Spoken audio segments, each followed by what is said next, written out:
It was such a nice morning, I decided to take my dog for a walk. There is still some frost in the field. I think about the people who long ago cleared this land, turned it from forest to field. How much work it would have been, and just how incredibly different their lives were from mine. I enjoy the sound that the frost makes as you walk across it.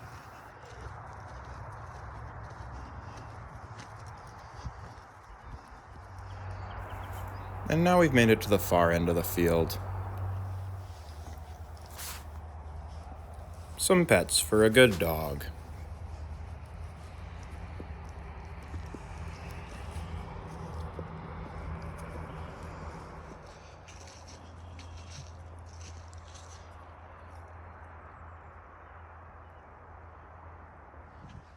I like to finish off the walk with a foot race. If I end the video here, we can pretend I won.